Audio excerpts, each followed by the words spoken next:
भारत की 135 करोड़ की जनसंख्या में हर घर से इतना ज्यादा कूड़ा निकलता है कि इस कूड़े का एक पूरा पहाड़ बन चुका है। और पूरे भारत में इस तरह के 3159 कूड़े के पहाड़ हैं, जिनकी ऊंचाई दिल्ली के लाल किला से भी कहीं गुना ऊंची है और जिनका कुल वजन 64 मिलियन टन है। और एक अनुमान के अनुसार 2031 तक इसका कुल वजन 164 मिलियन टन तक जाने वाला है। इसलिए आज मैं आपको दिखाऊंगा कि किस तरीके से इस कूड़े को डिकम्पोज किया जाता है और किन किन कार्यों में इसका इस्तेमाल किया जाएगा। सबसे पहले कूड़े को आपके घरों में से छोटे छोटे रिक्शा और टम्पू की मदद से इकट्ठा करके कूड़ेदान तक लाया जाता है। इसके बाद इस कूड़े की छटाई होती है, जिसमें से गीला और सूखा कूड़ा को अलग किया जाता है। जो गीला कूड़ा होता है उसे पशुओं को खाने के लिए अलग रखा जाता है। इस बचे हुए कूड़े को आधुनिक ट्रकों की मदद से लोड करके मानव निर्मित कूड़े के पहाड़ तक ले जाया जाता है। और सामने की तरफ ये जो चील उड़ते हुए देख रहे हैं, गीले कूड़े का पहाड़ है, जो कि अभी अभी ट्रकों की मदद से अनलोड किया गया है। और ये जो आप पहाड़ देख रहे हैं, सूखे कूड़े का पहाड़ है, जिसको 6 महीने तक सुखाया जाता है। इसके बाद कूड़े को डिकम्पोज करने का मेन प्रोसेस स्टार्ट होता है, जहाँ पर जेसीबी क्रेन की मदद से सूखे हुए कूड़े को इस बड़ी सी मशीन के अंदर डाला जाता है, जहाँ पर वर्करों द्वारा इस कूड़े की छटाई होती है,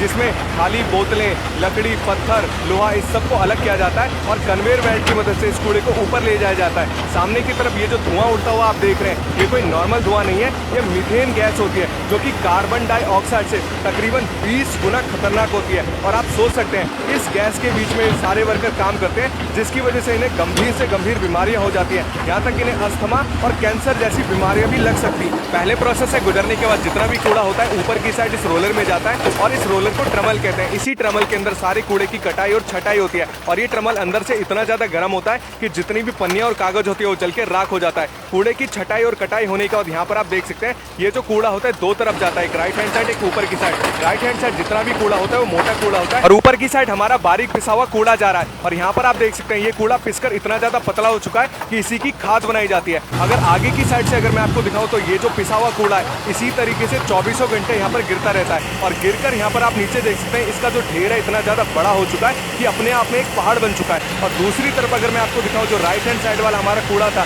यहाँ पर आप देख सकते हैं जितने भी मोटे पत्थर है वो इसी तरीके से यहाँ पर गिरते रहते हैं। कूड़े की पिसाई होने के बाद भी यहाँ पर जो कहानी अभी खत्म नहीं हुई है। अब इसमें जितने भी छोटे छोटे वर्कर हैं, यहाँ पर आप देख सकते हैं जो आंटी जी हैं, वो चुंबक की सहायता से इस बुरादे में से लोहे के छोटे छोटे पार्टिकल इकट्ठा करते हैं, जिनको बेच के ये अपने रोजमर्रा के साधन चलाते हैं, जो कि एक रोजगार का साधन भी बन जाता है। ये जितना भी बुरादा तैयार हुआ है, इसको बड़े बड़े ट्रकों में लोड करके ले जाया जाएगा, जहाँ पर इसका इस्तेमाल बड़े बड़े हाईवे में, सड़क निर्माण में और खेतों में खाद के रूप में भी इसका यूज किया जाता है। जो साग सब्जियां, फल फ्रूट आप खाते हो ना, वो इसी खाद से तैयार होता है। यानी एक पूरा चक्र चलता है, पहले आप खाते हो, उसे फेंकते हो, फिर उसको डिकम्पोज किया जाता है, उसके बाद उसी का खाद बना के खेतों में यूज करके उसी की फल सब्जियां उगाई जाती है। तो ये प्रोसेस इसी तरीके से लगातार चलता रहता है। तो आज मैंने आपको दिखाया कि किस तरीके से कूड़े को डिकम्पोज करके इसका खाद बना के उपयोग किया जाता है। आई होप आप सभी को वीडियो पसंद आई होगी। वीडियो पसंद आई तो वीडियो को लाइक करिएगा, कमेंट करिएगा और अपने दोस्तों के साथ भी इसे शेयर करिएगा। धन्यवाद।